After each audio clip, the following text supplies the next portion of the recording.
வேலையில்லா திண்டாட்டம். அதாவது இப்ப நம்ம நாடு பாதி நாட்டுல பாத்தீங்கன்னா வேலையில்லா திண்டாட்டம் வந்து தலை விரிச்சு ஆட ஆரம்பிச்சிருச்சுங்க.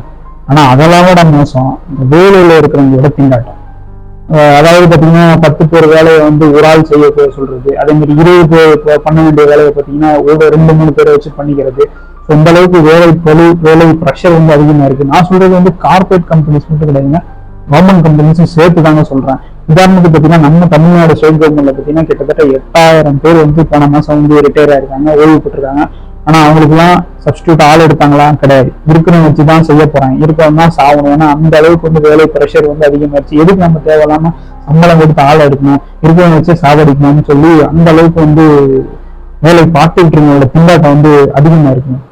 ஒரு கதை இருக்கு, ஒரு குட்டி கதை ஒண்ணு இருக்கு. அதுல பாத்தீங்கன்னா ஒரு வியாபாரி வந்து வியாபாரம் செய்யறதுல தன்னோட குதிரையை வந்து குதிரை வண்டியில கட்டிக்கிட்டு ரெகுலரா பாத்தீங்கன்னா ஒரு ஊர்ல இருந்து இன்னொரு ஊருக்கு வந்து டிராவல் பண்ணிட்டு இருந்தேன், டெய்லி டிராவல் பண்ணிட்டு இருந்தேன் குதிரை வண்டி மூலமா. ஆனா அந்த பாதை பாத்தீங்கன்னா டிராவல் பண்ற பாதை பாத்தீங்கன்னா சாதாரண பாதை கிடையாது, ஒரு சவால் நிறைந்த பாதைங்க. அந்த பாதையில பாத்தீங்கன்னா நிறைய சேறு சகதியெல்லாம் இருக்கும், அதே மாதிரி கல்லு முள்ளு இதெல்லாம் தாண்டி தான் வந்து அவர் இன்னொரு ஊருக்கு வந்து அந்த குதிரை மூலமா டெய்லி வந்து டிராவல் பண்ணிட்டு இருந்திருக்காரு.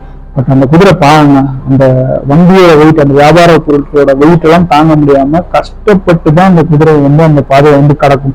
ஏதாவது ஒரு சேது சகத்துல காலை விட்டுச்சுன்னா கஷ்டப்பட்டு புல் பண்ணி இழுத்து தான் அந்த குதிரை வந்து எப்போதும் பாத்தீங்கன்னா டிராவல் பண்ணிச்சு. அதே மாதிரி கல்லு முள்ளு குத்தும் போது பாத்தீங்கன்னா கஷ்டப்பட்டு தான் அந்த குதிரை வந்து அந்த வியாபார வண்டி குதிரை வண்டி மூலமா டிராவல் பண்ணிக்கிட்டு இருந்திருக்கு.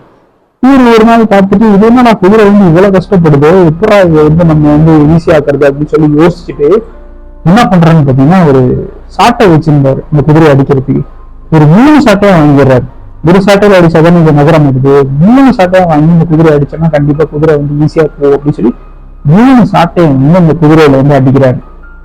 அந்த குதிரையும் இன்னும் ஆகுது. ரொம்ப கஷ்டப்பட்டு அந்த அடியெல்லாம் வாங்கி அந்த குதிரை வந்து வலி இழந்து டெய்லி பாத்தீங்கன்னா போக போக போக வலி இழந்து கடைசியில பாத்தீங்கன்னா குதிரை வந்து செத்து போயிருக்குங்க. செத்து போனதுக்கு அப்புறம் இவருமே பாத்தீங்கன்னா அந்த வியாபாரத்தை நிறுத்திடுறாரு. அந்த இப்ப இதுல இருந்து உங்களுக்கு என்ன தெரியுது, அந்த வியாபாரி 3 சாட்டை வாங்குறதுல கொஞ்சம் செலவுக்கு இன்னும் ஒரு 2 குதிரை வாங்கியிருந்தாங்கன்னா அந்த 3 குதிரையும் அந்த வண்டியோட வெயிட்டை ஈக்குவலா ஷேர் பண்ணி அந்த வண்டியை இழுத்துருக்கும். இவரோட வியாபாரமும் தடைப்பட்டிருக்காரு, இவரு மோகம்னு வந்திருப்பாரு. இப்ப இந்த விஷயத்த நம்மளோட ரிலேட் பண்ணுங்க. அந்த குதிரைங்க நாம எம்ப்ளாயிஸ், அந்த வியாபாரி தான் கார்பரேட் கம்பெனிஸ், கவர்மெண்ட் எல்லாமே. இவங்க ஆள் எடுத்தாங்களா, சம்பளம் தரணுங்களா, புதுசா ஆள் எடுக்கிறவங்களுக்கு இருக்கிறவங்க வச்சே சாவடிப்போண்டா அப்படின்னு சொல்லி நம்ம மேல வேலை பொழுது வந்து கூட்டிக்கிட்டே போறாங்க. அவங்க நல்லா இருக்கிறதுக்கு, கம்பெனிஸ் நல்லா இருக்கிறதுக்கு நம்மள வந்து யூஸ் பண்ணிக்கிறாங்க. ஸோ இது எங்க கொண்டு போய் முடிய போகுதுன்னு தெரியலங்க. ஆள் எடுப்பாங்களா எடுக்க மாட்டாங்களா அப்படிங்கறதெல்லாம் சொல்லுவோம், கடவுளுக்கு தான் வெளிச்சம். கண்டிப்பா கிடையாதுங்க, இந்த கார்பரேட் கம்பெனிஸ்க்கு தான் வெளிச்சம்.